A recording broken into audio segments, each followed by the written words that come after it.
Because the level of compatibility, mental compatibility, is not there. I don't know if you're getting it. So this is where wisdom becomes profitable. So you must get it at all costs. You must get it. You must get it. It's important you get it. Sometimes for your own safety. You know, this is the level where we talk about that tiny things that matter. The tiny information rather that you may not really need now that matter. There are things you just heard, you kept them, and you use them later. There were things that were just fly news, as it's called in this in a tricycle, and then somebody just said something and you just overheard it, and later on that thing is required and it's important, and you use it.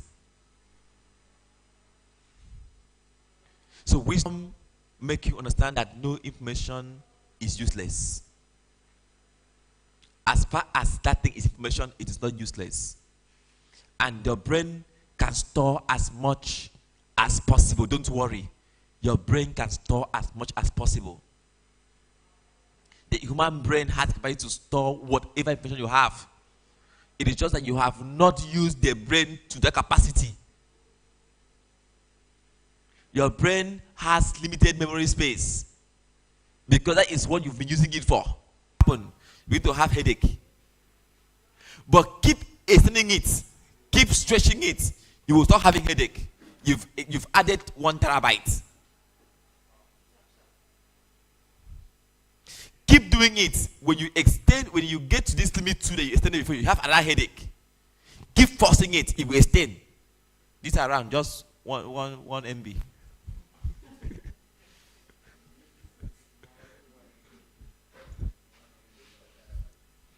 1 MB. They put 1 terabyte. 1 MB. But that is a simple truth. The brain has the ability to expand. That headache you feel is because that you are stretching it beyond what it knows. But keep forcing it, it will expand beyond that. You stop having the headache until you extend it far than what it is. So when Paul says in all gettings, get wisdom. I want to show to you that in all aspects of life, does not matter what aspect of life you'll be involved in, your level of wisdom will make all difference. Sometimes 2 professionals from the same field with the same degree, with the same set of lecturers and all of that, may not be the same. The difference between them is in the capacity of their mind. Why this one was okay with whatever the lecturer said in class, his duty was to give back and pass exams. That person did extra, and this person only crammed to pass exams. One good thing about cramming is a good thing. One good thing about cramming is once you enter exam hall and pour it in, come out, you come out empty. You come out empty. All is gone.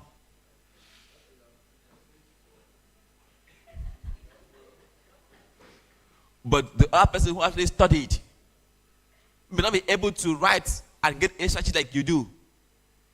But after the exams, something is still there. If by mistake something happened, they take the paper from you and give you another one. Sorry. Nothing to write. Because you don't have it. You don't have it. You only cram to pour, and those people who cram very early in the morning, that's why they love 8 a.m. exams. 8 a.m. Because once they appear, it's that they don't greet you. No greetings. They go straight to exams. They pour everything in. And they cannot greet you well. When they come out, they ask them, question number 2. What was the answer? They were asking you, what was number 2? They cannot even recall what number 2 was anymore. Because what they did was just they poured the thing in there. And see, wisdom is what allows you to reconsider things. That is why you are in exams hall. It's always in maths. You're solving exam. You're solving your maths. You're solving. You have your answer is 2. You've closed that chapter. You now hear somebody ask his friend, not you, ask his friend, what is number 2? He says 10. you open your book. Your answer is 2. How? How is it 2? And that one is 10. You now call the guy, I beg, how you take solve? The funny thing is you may be the right one. But you now call somebody behind you.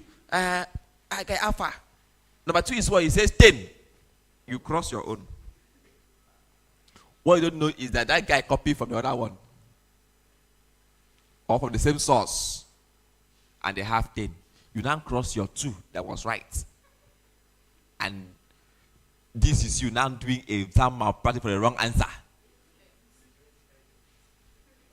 You now get the 10 and copy inside and you fail. The worst is if you're lucky to even pass and fail, or you are caught in the process. You are caught and you are victimized for exam malpractice for an answer that is wrong. But if you were wise enough to be sure that what you were doing, right? Even if everybody says 10, you look at it and it's 2, you forget about it. You know what you've done. You trust what you've done. You stay what you've done. That is very important and very crucial. So in all that you get wisdom. It requires you paying to get it. Please pay and get it. It requires you spending hours to get it. Please spend hours to get it.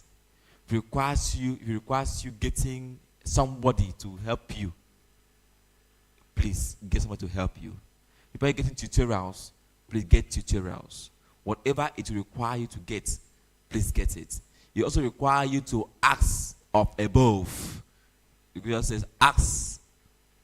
He who needs wisdom should ask from God who gives liberally. So wisdom also comes from above. So if it means you praying for it to come from above, please do what? Pray for it. Whatever costs you need to put in to get wisdom, please do what? Put in. Put in. Because the saddest thing in life is to be unwise. It's a very sad thing to happen to anybody. It's to be unwise. And never be half-baked. It is better to, it's even better not to know at all than to know half. You know, I read a comic. Yeah, it was a comic book. It was a story of a boy who saw a manual on how to fly an aeroplane. So he got the manual, he read through, he jumped into the aeroplane and then followed the manual through. So the manual showed him how to start the engine, how to pull through, how to take off. He did, and here he was in the air. And then when he flipped the manual to the next page, he said, for instruction on how to land this plane, check volume 2. And this guy is on A. He has only volume 1. How will he see volume 2 to land the plane?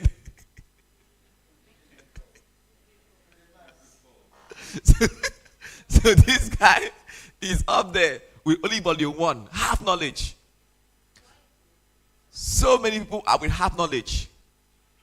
You know, it's like you when you go and see that big textbook, you do that comic thing that they talk about how to understand women. You see that big textbook, very big, volume 1. You now buy that one and think you're starting. That thing reached volume 50. But you see our own. One small thing like this, they say complete. Definitely 1 to 50 is inside that small thing. Summary, my brother. Very important. It is very important. So it is better to not have half knowledge at all than to have half knowledge. Because half knowledge is still foolishness. In fact, it's even worse than foolishness. Because you who have half knowledge will not be willing to learn. You will think, I know already.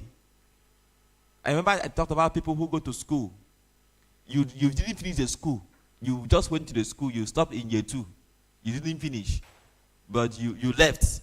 And the worst is, let's imagine that you did engineering, for example. And then you left. And because your village people had begun to call you engineer. Engineer. You came out to the village. You're engineer. You did not finish the school. But at least you know how to put wire to become an engineer in the village.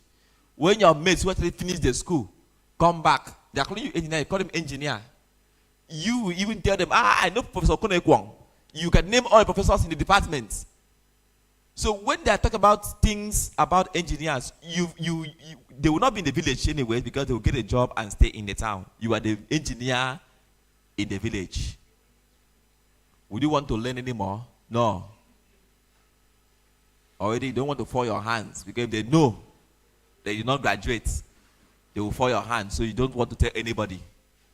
You stay there and earn the peanuts, an engineer. Half-baked knowledge is worse than no knowledge. Because a man who has no knowledge is willing to learn. Is ready to learn. But he who has half-baked knowledge will be too proud to learn. Especially when he is now expected to learn from somebody who normally should have been under him. He will not be willing to subject himself to that trauma of being under somebody who should have been under him. Perhaps he had suspended studies for 2 years.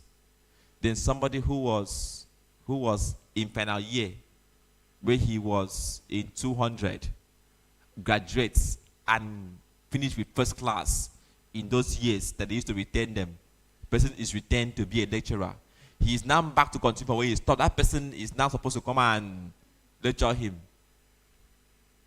Before they used to rub shoulders together. Now he's supposed to come and be a lecturer. He may feel he doesn't need. Inshallah, is the class he will not be attending.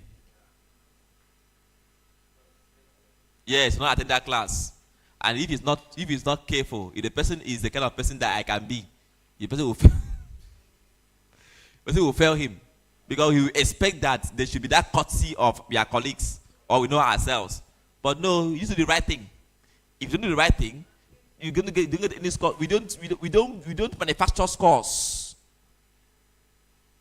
We don't manufacture scores. We mark scripts to give scores. So when you don't have it in your script, where do you put it in? You don't have where to put it. It's as easy as that. So that is where getting knowledge, getting wisdom becomes paramount. It's important. You don't joke with it.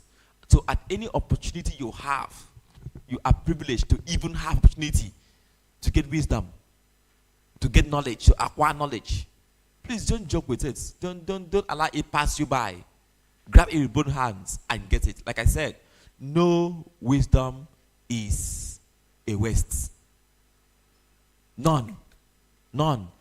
You may not need it now, we need it someday. We don't need it now, we need it somewhere. We need it here, we need it somewhere.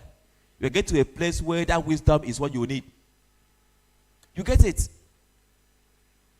You get it. So while you are there talking about wisdom, talking about, I don't need this knowledge now. Maybe later I will need. No, get it now that you are seeing it. Maybe when you will need it, you may not be able to get it. Yes, but when you need it, you may not be able to get it. So now that you are seeing it, get it. Ensure you get it. It may not look very big, but trust me, every information counts. Every information counts. when the chips are down, you will need that information. The situations you will face and what you thought was irrelevant becomes your saving point, saving grace at that time. Sometimes at least know how to fix a button to your shirt. You may be hurrying to somewhere, and while you were doing like this, it came off. You will not go and be looking for your grandma to go and fix the button for you. Or run out to go and look for a tailor or whoever to fix it at that time. You can at least do that one and go to where you are going to. You know, they often say that how there's a maxim that I want to bring up now that I've forgotten. Sometimes when the best time for you to bring out your ingenuity is at your worst moment. So worst moment. Yes, that's right. It's your worst moment. You see yourself, you want to go out, and then the head of your belt gets spoiled. You not look for a way to buy it. You have to look for a way to go about it. It is then you will know that you had this thing in your head. You never knew how to use it. You will find a way to use it. Something will make you use it. Something will lead to something, and you know how to use it. Even when you don't have. I have fixed bulb before. The day you are in a dark room, and the only option you have is to fix the bulb, you see yourself fixing that bulb. The way you fix the bulb and come down, you don't even believe. You say, So it's like when you are frightened. When you are frightened, you can jump the fence that in your life you not jump it. When you are journalist, how you can run and jump a fence. When you come on the next day, you are looking at what you jumped, and you will not believe it that you are the one who jumped that thing. So you can see yourself doing something that you normally wouldn't have done. You wouldn't have done it if on a very normal day you didn't have the necessity to do it. So wisdom is costly. Get it at all costs. Ensure you get it. Ensure you get it. Buy it if you can. But don't steal it. Don't steal it. Oh. It's important. Don't steal it. Because if you steal it, you can be jailed for plagiarism. So don't steal it. Don't steal it. If you get it from somewhere, please always reference the owner. Yes, it's important to always reference the owner. There is room for referencing according to, or as this person said. So if you hate something from somebody, don't come and say it as if you're the one who said it. Okay, ensure you say something. If you can't remember where you hate it from, you say, I hate from somewhere. Because at times you can't remember who said it or where you hate it from, where you read it from. It's possible. Very possible you can say, I read from somewhere, or I hate somewhere or something. But always allow that reference as to things that did not originate from you to receive the reference of the person who had brought them through. Okay, so we now have warning against adultery. That is chapter 5. Chapter 5, the writer of Proverbs takes our time to talk about adultery. I remember a part of it where the writer will say that it says that an adulterous woman is luring. You look at her and it glitters. Because she knows what she wants. But he says, flee. He says, flee. Flee. Don't stay. Flee. You mustn't stay. You always flee. You mustn't stay. You always flee. No matter how do I put it? No matter how interesting it may be. I think somewhere the Bible says I think I love the way it says in a video. It says Ama wanawo aka bison. I'm not going to interpret that anyways. Okay. So you need to understand that it's a serious business. Run. Run. Run, oh. Run. And anytime you see the eye, don't look at whether it is red, green light, yellow light, red light, blue light. Just run. In the case of adultery, green means go. Red means go. Yellow means go. Every light means go. That's run. Run. Okay, let me see because you get confused. Green means stop. Yellow means stop. Red still means stop. Don't try it. It is only in traffic that red means stop. Yellow means get ready. While green means go, go, go, go, go. I love the way my kids say it. Go, go, go, go, go. But you see this matter. Green, stop. Yellow, stop. Red, stop. Oh. Don't try it. Don't go there. It is not doable. It's not goable. You don't just go there. You don't attempt it. Okay. Warning against fully. You know, it is like combining two sides of a coin. Yes. Two sides of a coin. They say warning against fully. If you are wise, there is warning against being foolish. There's warning against you associating with the foolish. Because it's like trying to correct a madman. When a madman sees you, the madman thinks you are the one who is mad. So in you associating with the foolish, you should associate with them with wisdom, knowing that your wisdom may appear to them as foolishness. Why to them they are the one who, to you, the one